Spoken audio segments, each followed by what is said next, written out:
एक सुबह जब मित्सुहा की आंख खुलती है तो उसे एक अजीब सा एहसास होता है। उसका शरीर उसके कंट्रोल में नहीं लग रहा होता। वो अजीब से अपने सीने को छूती है और एक झटके से रियलाइज करती है कि उसकी बॉडी पूरी तरह बदल चुकी है। उसकी बहन योत्सुहा रूम में आती है और नाश्ते के लिए बुलाती है।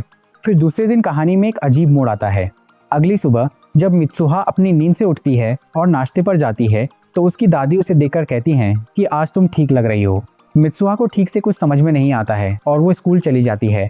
वहाँ पर उसे अपनी नोटबुक पर हु आर यू लिखा हुआ मिलता है, जो उसकी समझ से बिल्कुल बाहर था। तभी उसके दोस्त उसे उसकी कल की अजीब हरकतों के बारे में बताते हैं। उन्हें लगता है कि शायद कल मित्सुहा की तबीयत ठीक नहीं थी, इसीलिए वो ऐसी अजीब हरकतें कर रही थी। पर असली कहानी तो अब शुरू होती है। अगली सुबह मित्सुहा नींद से उठती है, पर इस बार सीलिंग अलग थी। वो एक लड़के के शरीर में उठती है। उसे ये सब बहुत अजीब लगता है और उसे वॉशरूम जाने में शर्म आती है। उसे पता चलता है कि इस लड़के का नाम ताकी है, पर उसके दिमाग में बस यही चल रहा होता है कि यह सब बस एक बुरा सपना है। उसके बाद जैसे ही वो स्कूल के लिए घर से बाहर निकलती है तो उसके सामने उसका सबसे बड़ा सपना हकीकत बनकर खड़ा था, टोक्यो सिटी। लेकिन मित्सुहा का यह सपना आखिर शुरू कहाँ से हुआ था?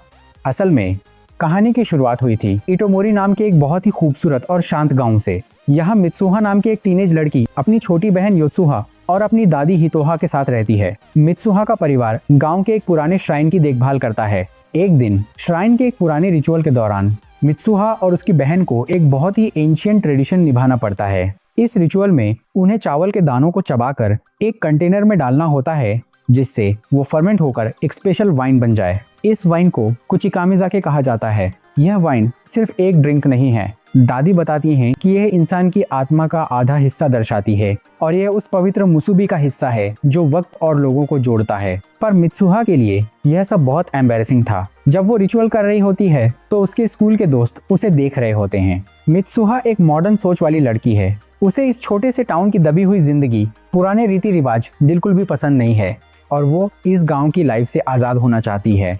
रिचुअल के बाद वो अपनी बहन के साथ लौटती है, जहाँ पर वो अपनी मन की बात चिल्लाकर कहती है कि उसे इस गांव में नहीं रहना और अगले जन्म में उसे टोक्यो का एक खूबसूरत लड़का बनना है। और अब अगर कहानी में वापस आए तो टोक्यो में मित्सुहा को ताकी के स्कूल का पता नहीं होता है। इस चक्कर में उसे स्कूल पहुंचने में देर हो जाती है। टिफिन के वक्त मित्सुहा ताकी के दोस्तों के साथ बैठकर बातें करती है और वो लोग एक कैफे जाने का डिसाइड करते हैं। मित्सुहा बहुत ही एक्साइटेड हो जाती है क्योंकि उसके इटोमोरी टाउन में एक भी कैफे नहीं था। उसे यह सपना बहुत ज्यादा पसंद आता है और वो इसे खुलकर एंजॉय करने लगती है। तभी कैफे में ताकी को अचानक उसके फोन पर एक मैसेज आता है कि वो काम के लिए लेट हो चुका है। मित्सुहा घबराकर ताकी के दोस्तों से पूछती है कि आखिर वो काम कहाँ करता है। असल में ताकी एक इटालियन रेस्टोरेंट में वेटर का काम करता था। वहाँ पर आज उससे बहुत सारी गलतियाँ होने लगती हैं क्योंकि ताकी के शरीर में मित्सुहा के लिए यह काम बिल्कुल नया था। तब एक बदतमीज कस्टमर को मित्सुहा हैंडल नहीं कर पाती, पर तभी उसकी सीनियर मिस मिकी आकर सिचुएशन को संभालती हैं। लेकिन उस आदमी ने चुपके से मिकी की स्कर्ट पर एक कट लगा दिया था। काम पूरा होने के बाद जब सब उस कट को नोटिस करते हैं तो मित्सुहा उसे एक साइड ले जाकर कपड़े उतारने को बोलती है और अपनी सिलने की स्किल से उस स्कर्ट पर एक खूबसूरत फूल सिल कर दे देती है।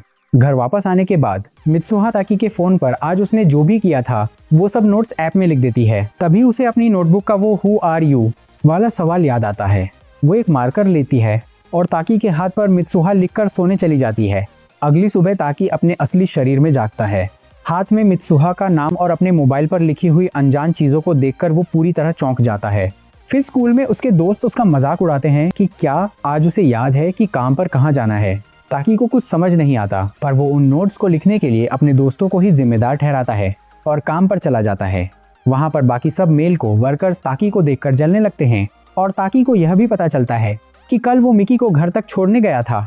अगली सुबह मित्सुहा अपने शरीर में उठती है और देखती है कि उसके हाथ पर लिखा था, मित्सुहा तुम कौन हो। और इस तरह से रोज रोज उनके साथ यह अजीब चीजें होने लगती हैं। कुछ टाइम बाद आखिरकार उन दोनों को समझ आ ही जाता है कि यह कोई सपना नहीं है। वो दोनों सच में एक दूसरे का शरीर स्वैप कर रहे हैं और उन्हें पता चलता है कि रात में सोने के बाद वो एक दूसरे के शरीर बदलते हैं। एक दूसरे के शरीर में रहते वक्त उनके साथ क्या होता है यह दूसरे दिन उन्हें याद नहीं रहता। इसीलिए किसी की लाइफ बर्बाद ना हो जाए, वो दोनों अपने फोन्स पर एक दूसरे के लिए कुछ स्ट्रिक्ट रूल्स बनाते हैं, जैसे कि उन्हें एक दूसरे के शरीर में क्या करना है और क्या नहीं करना वगैरह। इस सब के दौरान मित्सुहा ताकी की लाइफ में रहकर मिकी के साथ ताकी की क्लोजनेस बढ़ा देती है और ताकी मित्सुहा की लाइफ में रहकर उसे थोड़ा कूल और कॉन्फिडेंट बना देता है। दोनों एक दूसरे की लाइफ को अपने अकॉर्डिंग ठीक कर रहे थे। और इस प्रोसेस में अनजाने में ही सही दोनों एक दूसरे से जुड़ते जा रहे थे। एक दिन ताकि मित्सुहा के शरीर में उठता है। आज का दिन खास था। मित्सुहा की दादी उसे और योत्सुहा को उस एंशिएंट श्राइन की तरफ ले जाती हैं जो पहाड़ी की चोटी पर स्थित था। रास्ते में दादी उन्हें मुसुबी का सच्चा मतलब समझाती हैं। मुसुबी का मतलब होता है जोड़ना। दादी कहती है, धागों का जोड़ना मुसुबी है, लोगों का जोड़ना मुसुबी है, वक्त का आगे बढ़ना और वापस लौट आना मुसुबी है। यह भगवान की कला है। जो पानी, चावल या वाइन हम पीते हैं, वो जब हमारे शरीर में जाता है तो वो हमसे जुड़ जाता है।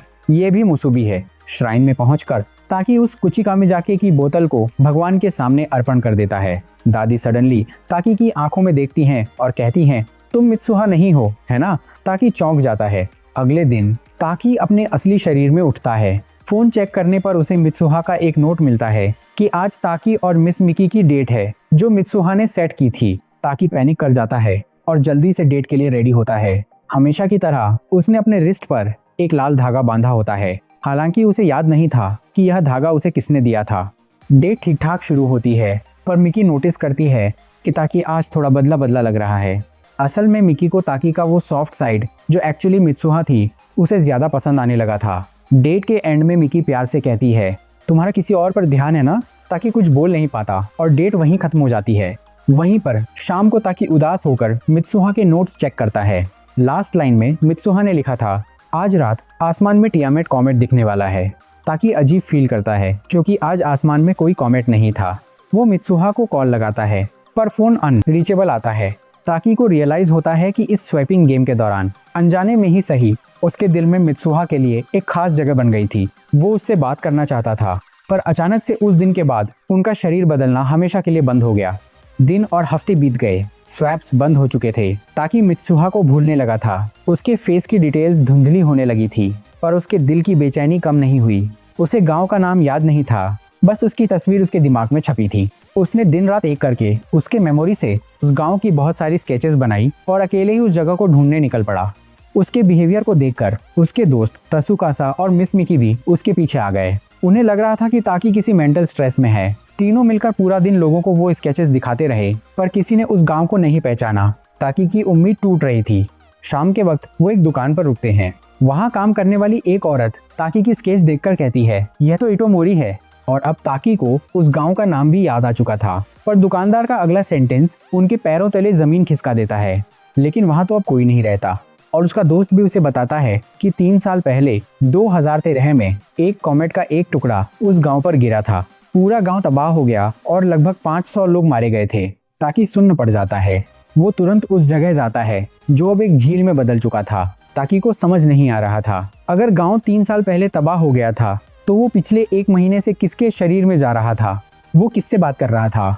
अपनी बात साबित करने के लिए वो अपना फोन निकालता है पर देखते ही देखते उसकी आंखों के सामने मित्सुहा के लिखे हुए सारे नोट्स गायब होने लगते हैं, जैसे वक्त अपनी गलती सुधार रहा हो। हैरान ताकि और उसके दोस्त एक लोकल लाइब्रेरी में जाते हैं और उन लोगों की लिस्ट निकालते हैं जो उस ट्रेजेडी में मारे गए थे। जब ताकि उस लिस्ट को पढ़ता है तो उसका दिल रुक सा जाता है। उस पेज पर क्लियरली लिखा था, मित्सुहा मियामिज़ू। मित्सुहा 3 साल पहले मर चुकी थी। रात को ताकि और उसके दोस्त एक होटल पर रुकते हैं। सब कुछ एक इल्यूजन लग रहा था। तब उसकी नज़र अपने हाथ पर बंधे उस लाल धागे पर पड़ती है और तब उसे एक बात याद आती है। अगली सुबह बिना अपने दोस्तों को बताए वो एक नोट छोड़कर निकल जाता है। वो इटोमोरी के उस एंशिएंट श्राइन की तरफ बढ़ता है जो पहाड़ी की चोटी पर था और कॉमेट के अटैक से बच गया था। भारी बारिश और थकान के बाद ताकि उस श्राइन के अंदर पहुंचता है। वहां उसे मित्सुहा की छोड़ी हुई वो कुचिकामी जाके की बोतल मिलती है। उसे दादी की बात याद आती है, यह मित्सुहा का आधा हिस्सा है, यह मुसुबी है। वक्त के नियम को तोड़ने के लिए ताकि उस बोतल को खोलता है और थोड़ी सी वाइन पी लेता है। खड़ा होते वक्त वो अचानक फिसल जाता है। उसके गिरते ही एक पावरफुल कॉस्मिक सीक्वेंस शुरू होता है। वो लाल धागा उसे वक्त के पीछे ले जाता है। ताकि को मित्सुहा की पूरी लाइफ की मेमोरीज दिखाई देती हैं। उसे पता चलता है कि मित्सुहा की माँ की मौत एक बीमारी से हुई थी। माँ के गुजरने के बाद उसके डैड का श्राइन से भरोसा उठ गया था, इसलिए उन्होंने घर छोड़ दिया और पॉलिटिक्स ज्वाइन कर ली। ताकि को एक और बड़ा सच पता चलता है। 2013 में कॉमेट गिरने से ठीक 1 दिन पहले मित्सुहा एक्चुअली ताकि को ढूंढने टोक्यो आई थी, पर तब ताकि 3 साल छोटा था और उनकी स्वैपिंग शुरू नहीं हुई थी। मित्सुहा पूरे दिन टोक्यो में भटकती रही और आखिर में एक ट्रेन में उसे ताकि मिल गया, पर ताकि ने उसे पहचाना नहीं। दिल टूटने के बाद ट्रेन से उतरते वक्त मित्सुहा ने अपने बाल से वो लाल रिबन निकालकर ताकि को दे दिया था। वही धागा जिसे ताकी आज तक अपना लकी चार्म मानता आया था। अचानक ताकी की आंख खुलती है। वो देखता है कि वो वापस मित्सुहा के शरीर में है और आज वही 2013 का दिन है जब कॉमेट गिरने वाला है। दादी मित्सुहा को देखती हैं और कहती हैं, तुम तो मित्सुहा नहीं हो, है ना? दादी बताती हैं कि उन्हें और मित्सुहा की माँ को भी अपनी जवानी में ऐसे ही सपने आते थे जहां वो किसी और की लाइफ जीते थे। तब ताकी को समझ में आता है कि यह इटोमोरी परिवार का स्पिरिचुअल तोहफा था, शायद इस गांव को आज के डिजास्टर से बचाने के लिए। ताकि दादी को कॉमेट के बारे में बताता है पर वो मानती नहीं। फिर ताकि स्कूल जाता है और अपने दो दोस्तों कात्सुहिको और सायाका को पूरा सच बताता है। हैरानी की बात यह थी कि उसके दोस्त उसकी बात पर तुरंत यकीन कर लेते हैं, क्योंकि 1200 साल बाद आने वाला यह कॉमेट ठीक 1200 साल पहले भी उन्हीं के टाउन पर गिरा था, जिसके टकराने की वजह से ही उनके गांव की वो खूबसूरत झील बनी थी। फिर वो लोग जल्दी से एक प्लान बनाते हैं। वो गांव के इलेक्ट्रिसिटी सबस्टेशन को ब्लास्ट करके पावर कट करेंगे। उसके बाद फेक ब्रॉडकास्ट प्ले करके सबको गांव के स्कूल में इकट्ठा करेंगे, क्योंकि स्कूल सेफ जोन में था। ताकि मित्सुहा के डैड के पास जाता है ताकि वो लॉजिकली सबको इवैक्यूएट कर सके, पर उसके डैड उसकी बात नहीं मानते। गुस्से में ताकि डैड की कॉलर पकड़ लेता है। डैड चौंक जाते हैं, क्योंकि मित्सुहा ऐसी हरकत कभी नहीं कर सकती थी। ताकि को रियलाइज होता है कि डैड को सिर्फ असली मित्सुहा ही मना सकती है। फिर वो वहां से वापस लौट कर आने लगता है। तभी ताकि को एहसास होता है कि असली मित्सुहा अभी कहाँ होगी। वो तुरंत पहाड़ी वाले श्राइन की तरफ भागता है। दूसरी तरफ 2016 में असली मित्सुहा ताकि के शरीर में श्राइन के अंदर उठती है। जब वो बाहर आती है और उस तबाह हुए इटोमोरी क्रेटर को देखती है तो उसे समझ आ जाता है कि वो अभी मर चुकी थी। ताकि 2013 की पहाड़ी पर भाग रहा था और मित्सुहा 2016 की पहाड़ी पर। वो दोनों एक ही वक्त और एक ही जगह थे, पर उनके बीच 3 साल का फासला था। तभी सूरज ढलता है और कातावारे दोकी शुरू होता है। जापानी कल्चर में माना जाता है कि ट्वाइलाइट के वक्त दोनों दुनियाओं की दीवार मिट जाती है। अचानक दोनों को एक दूसरे की आवाज सुनाई देती है। वो दोनों अपने असली शरीर में वापस आ जाते हैं और 3 साल के गैप को क्रॉस करके एक दूसरे को देख पाते हैं। कुछ देर बात करने के बाद ताकि वापस मित्सुहा को उसका लाल धागा देता है। वे दोनों एक दूसरे को भूलने से बचने के लिए एक प्लान बनाते हैं कि वो एक दूसरे के हाथ पर अपना नाम लिखेंगे। ताकि पहले मित्सुहा के हाथ पर कुछ लिखता है, पर जैसे ही मित्सुहा पेन पकड़कर ताकि के हाथ पर लिखने वाली होती है, पेन जमीन पर गिर जाता है। कातावारे दोकी खत्म हो जाता है। सूरज ढल जाता है और मित्सुहा अचानक गायब हो जाती है। ताकि वहां अकेला खड़ा रह जाता है। वो लगातार मित्सुहा का नाम चिल्लाता है, पर धीरे धीरे उसका नाम उसके दिमाग से मिटने लगता है। उधर 2013 में मित्सुहा अपने शरीर में पहाड़ी से नीचे भागती है। प्लान के मुताबिक पावर कट होता है, ब्रॉडकास्ट चलता है, पर गांव वाले और डैड नहीं मान रहे थे। भागते भागते मित्सुहा ठोकर खाकर गिर जाती है।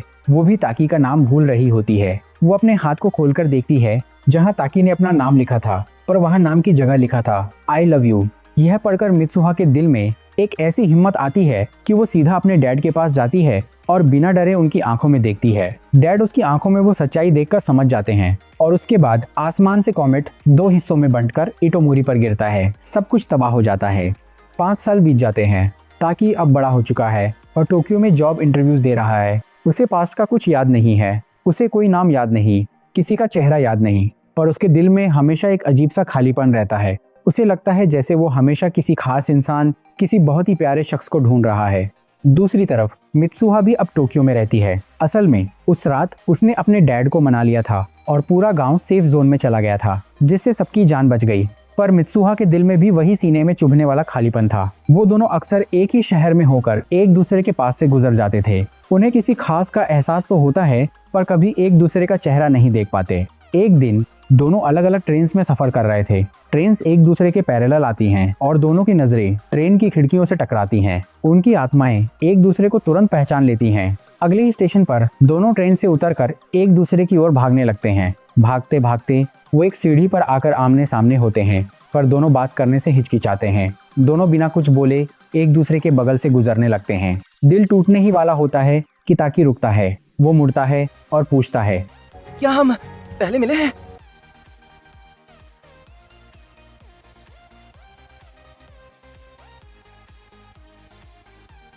शायद हाँ। तुम्हारा नाम?